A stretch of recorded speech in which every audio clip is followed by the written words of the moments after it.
Hola, buenas noches. ¿Qué tal? Muy ¿Cómo estás, buenas noches, Andrés? Bárbara, muy bien. Bueno, ya está con nosotros Nelson Castro, que ha publicado un libro apasionante.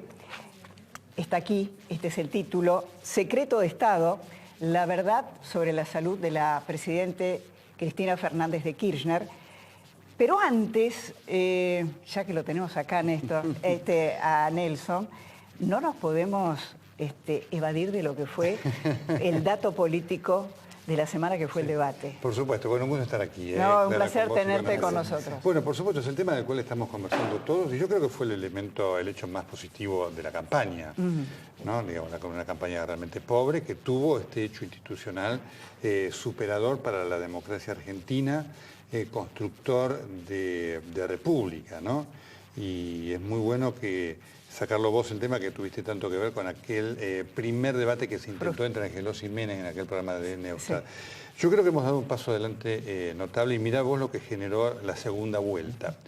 Por supuesto que después, desde el análisis de los contenidos, bueno, ahí estamos, yo por supuesto tengo críticas, ¿no? En cuanto a lo que fue, porque me parece que fue un debate muy armado en cuanto a cosas muy estrictas, muy cerradas, muy diálogo de sordos, en donde lo que se buscaba era que cada uno dijera lo suyo, porque casi nadie le contestó al otro lo que preguntaba o lo que le endilgaba, ¿no? Y creo que faltaron además temas, hubo temas concretos que no se tocaron como tales. Por ejemplo, nosotros lo decíamos en el último programa, el tema de política exterior estuvo ausente. Sí, claro, absolutamente. Lo único que apareció fue el tema de Venezuela y el memorándum de la AMIA. A mí me pareció que faltó eso, faltó el tema de la corrupción, faltó el tema de la economía. El tema de la corrupción no les debe haber interesado a ninguno de los dos, me parece, ¿no? ¿O no? Es un tema que los incomoda. Que los incomoda a todos. Imagínate, ¿no es cierto? A toda la dirigencia política en general. En general, ¿no es cierto? No, porque hay mucha gente honesta, pero bueno, los dos tienen en el placar cosas que le molestan, ¿no es cierto?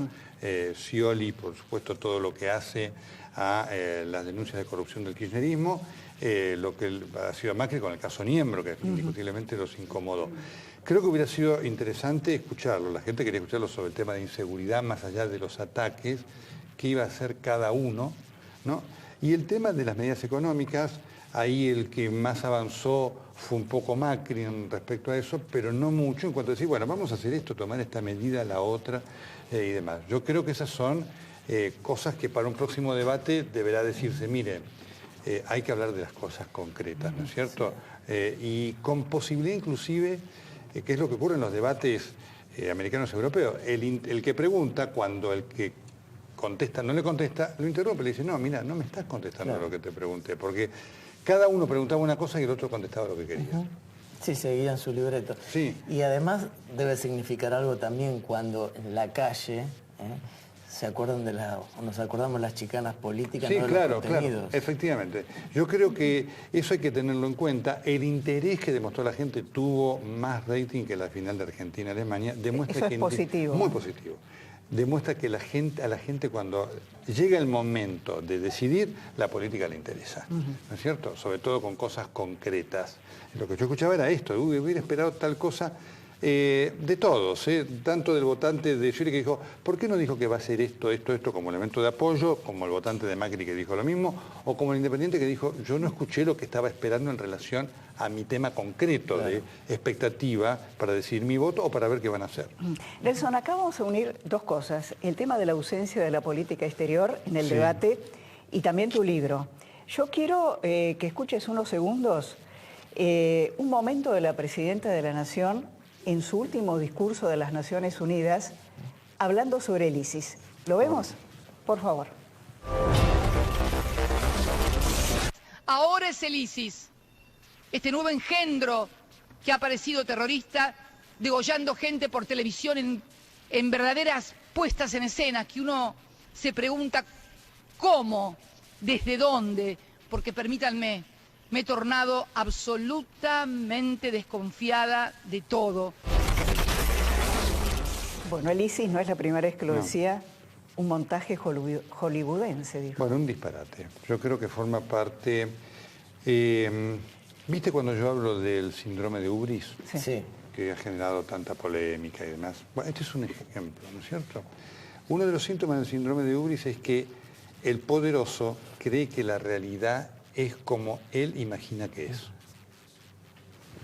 Este es un ejemplo. La presidenta imagina que ISIS es un invento de Hollywood, no sé, le faltó decir de cualquiera, de Magneto, de no sé quién. De Spielberg, dijo en algún momento. De Spielberg, Sí, totalmente. sí. Verdadero disparate que demuestra lo que nosotros describimos. Esto tiene este fundamento. Por eso está muy bueno que saques estos casos concretos, porque lo que nosotros hacemos en el libro es correlacionar, como vos lo leíste, el libro es rigurosamente informativo, no es, en mi opinión, de nada, es de información, y hay una correlación entre las cosas que describen los médicos que durante esta presidencia alternativamente trataron a Cristina Fernández de Kirchner y el correlato político.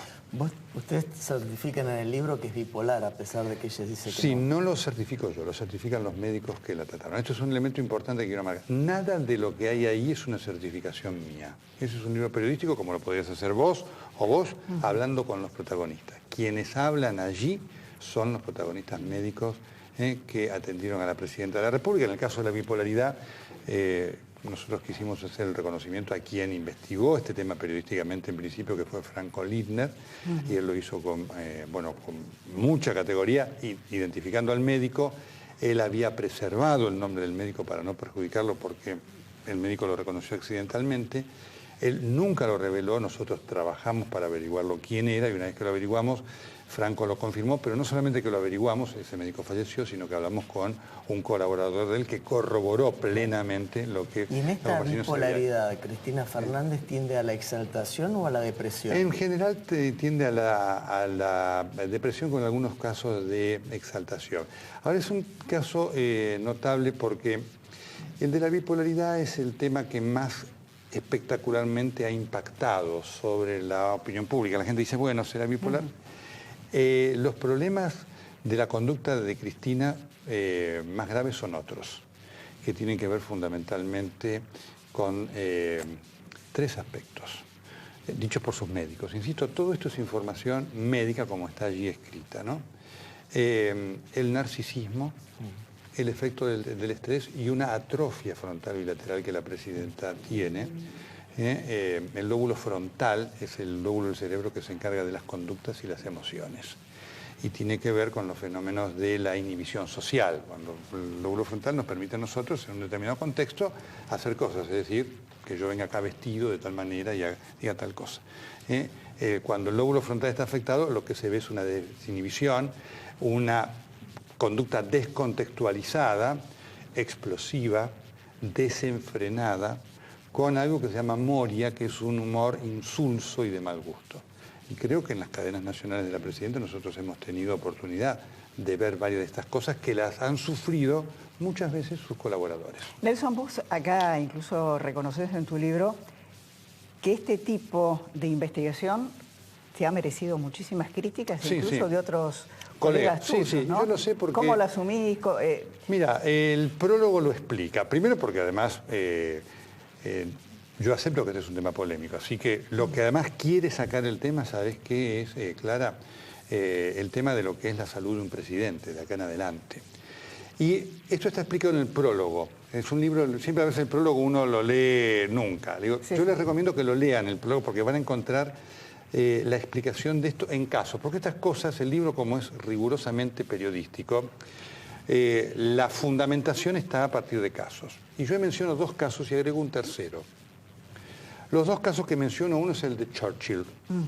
Cuando Churchill murió, su médico, Lord Moran, escribió un libro sobre lo que había sido la salud de Churchill. Esto generó un impacto enorme en Inglaterra. La gente se enojó, en principio, por el concepto, hasta que lo leyó. Se enojó porque él había develado esos secretos. Cuando lo leyó, lo empezó a criticar por no haberlo develado. Y dijo, ¿cómo usted permitió que un hombre con este nivel de enfermedad gobernara Inglaterra? Lo mismo pasó con el doctor Gubler, que fue el médico de Mitterrand. Él escribió un gran libro, El Gran Secreto. Caso muy famoso en Francia. Sí.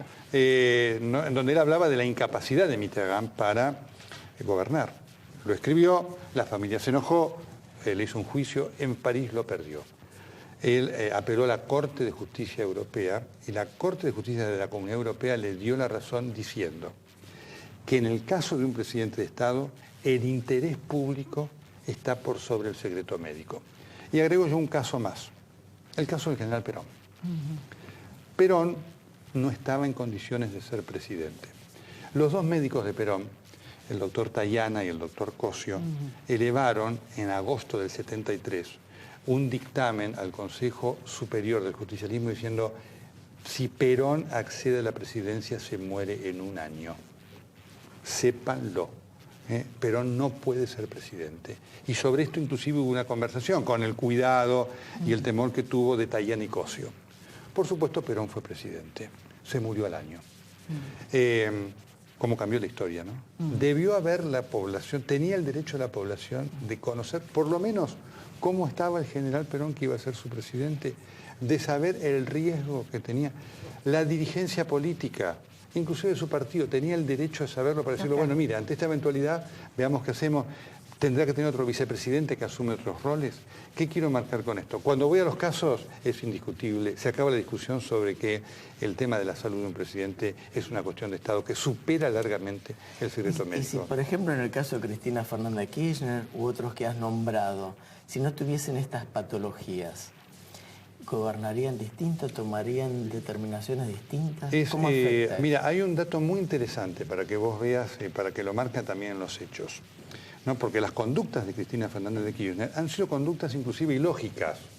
Una mujer con pleno poder, con una excesiva tendencia al yoísmo, a no pactar con nadie, a no escuchar a otros y demás, le generó perjuicios a ella y también al país, ¿no? Con un adecuado tratamiento, seguramente ella hubiera podido tener una mejor relación con todos. Y hay un hecho que lo demuestra. Cuando ella se operó del hematoma subdural, ustedes saben que a las personas que se operan de un hematoma subdural se le da, después de la operación, medicación anticonvulsivante, antiepiléptica, para evitar posibles convulsiones por una irritación sobre la corteza cerebral. El doctor Manes la medicó a la presidenta, y la medicó muy bien, porque le dio un medicamento que se llama ácido valproico, que es útil para evitar las convulsiones y también para la bipolaridad. Y es muy interesante hacer el seguimiento de las conductas de Cristina Fernández de Kirchner durante el tiempo que tomó el medicamento. Fue una mujer más tranquila, en la tribuna menos explosiva, más condescendiente con el otro. Hasta que un día, como el ácido valproico produce aumento de peso, se enojó por este efecto colateral y dijo: no la tomo más la pastilla. ¿Cuándo ocurrió eso? En los días previos al fallo del juez Gris en los Estados Unidos y finalización de la negociación con los holdouts. Pocos días antes, y este es un tema que muchos dicen estaba con la medicación, la presidenta había habilitado la negociación para terminar el juicio. Cuando decidió no estar más con, o no seguir adelante con la negociación, ya en ese momento la medicación no lo tomaba más. Entonces estuvo, en la mayoría de los dos periodos que nos gobernó, maltratada por sus médicos. Sí, lamentablemente la presidenta se enoja, por supuesto, cuando informamos de estas cosas, y yo la entiendo. ¿Qué va a hacer, no? Realmente. Yo le deseo a la presidenta que pueda, que en su futuro en el llano, pueda estar mejor tratada de lo que estuvo. Mira, la presidenta tuvo una operación de tiroides absolutamente inútil, con lo que constituyó un verdadero papelón para la medicina argentina. Pero no solamente que le sacaron la tiroides, le sacaron los ganglios linfáticos de la zona, que son un factor de defensa importante. Cuando tuvo el hematoma subdural, bueno, contra la voluntad de los médicos, vos tenés un hematoma subdural que te lo diagnostica un médico ahora, yo te lo diagnostico ahora y por supuesto te digo, Clara, te quedás internada acá 24, 48 horas.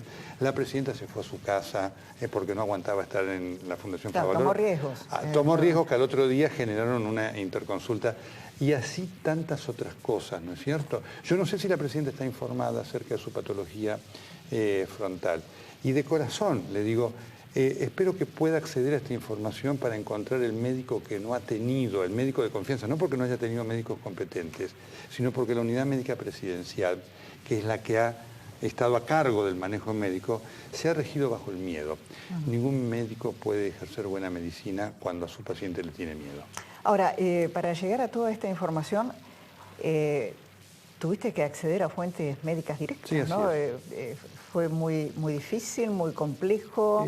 Por supuesto que hubo que trabajar mucho hasta que, obviamente, todos entendieron que tenían este deber, ¿no es cierto? Y el libro es profuso en nombres.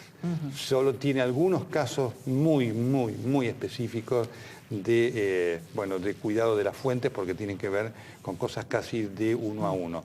Pero la mayoría de los médicos hablaron, porque entendieron esto y porque comprendieron el significado político de la salud del presidente o de la presidenta a la cual ellos debieron tratar.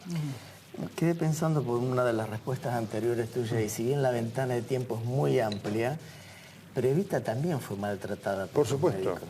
Evita, todo esto, hay una saga, la Argentina tiene una saga trágica de casos en el poder, ¿no es cierto? Evita pudo haber tenido una chance de no morir. Fue cuando el doctor Ivanišević tímidamente le dijo que tenía que hacerse estudios por una enfermedad similar a la de la madre. La madre había tenido un cáncer de cuello uterino. Evita se enojó, le dio un carterazo, le dijo que la querían sacar del poder y Ivanišević, que era el ministro de Educación, renunció a los pocos días. En ese momento, Evita firmó su condena a muerte. Es decir, que hay también resistencia por parte de la gente que está en el poder a... Todos. Es decir, todos. los que están alrededor no se le atreven a, todos. a decir la Cuesta verdad. mucho realmente. Obviamente porque una salud disminuida de un poderoso afecta su poder. Esto es indiscutible. Lo que no termina de darse cuenta es que esto tiene consecuencias para él y para otro. Insisto, esto es un fenómeno en el mundo. En el caso, en los Estados Unidos está el famoso caso del presidente Woodrow Wilson, que tuvo una hemiplegia, quedó afásico, no podía hablar, y entonces con complicidad de su médico, su esposa, durante 8 meses, lo tuvo encerrado en su habitación, y está demostrado que firmaba ella los partes diciendo el presidente dice tal cosa y demás, respaldada por el médico que decía el presidente está en perfectas condiciones físicas y demás. Es un problema del poder en todo el mundo. Nelson, ¿vos crees que a partir de estas investigaciones se podrá cambiar un poco en el sentido de que el tema de la salud es un tema público también? Por supuesto. Mira, en los Estados Unidos los candidatos a presidente tienen que entregar una ficha médica. Y siempre recuerdo de los últimos relevantes, la campaña más intensa fue la de John McCain. McCain había sufrido un melanoma, que es un cáncer, un tumor maligno de la piel. Y por supuesto, durante toda la presidencia él debió entregar su historia clínica. Y en cada una de las entrevistas, los periodistas le preguntaron, usted sufrió un melanoma, el melanoma tiene tantas posibilidades de repetirse y lo pone usted en riesgo de muerte y demás. Y por supuesto él debió contestar todo eso sin inmutarse, sin molestarse. Es impensable eso acá todavía, porque el tema de la información pública... Yo aspiro que cambiemos en este sentido esta metodología y esta concepción del poder. Insisto, primero por la persona. El libro incluye un capítulo sobre Néstor Kirchner. Y Néstor Kirchner también fue un enfermo del poder. Y de haber tenido una actitud distinta, pudo haber tenido una chance mejor de vida que por supuesto su omnipotencia le hizo perder. En 30 segundos, porque ya nos están haciendo señas. ¿El domingo qué esperás? Que vaya mucha gente a votar. Y gane quien ganare, la Argentina cambió. Digamos, vamos a una Argentina en donde nadie va a tener el poder absoluto, ni Scioli ni Macri. Y eso es algo bienvenido, es un mensaje que mandó a la sociedad que espero que la dirigencia interprete para que recomencemos un camino de convivencia en democracia que tenemos que reganar. Porque además la democracia es diversidad. Sin diversidad no hay democracia. Tenemos que reganar nosotros el concepto de la Argentina del uno y del otro, no del uno o del otro. Nelson, muchísimas gracias. A ustedes, gracias. Bueno, ahora vamos a hablar de economía, que está en el centro del tema electoral. Y en el debate, en realidad, no encontramos muchas respuestas. Ya continuamos.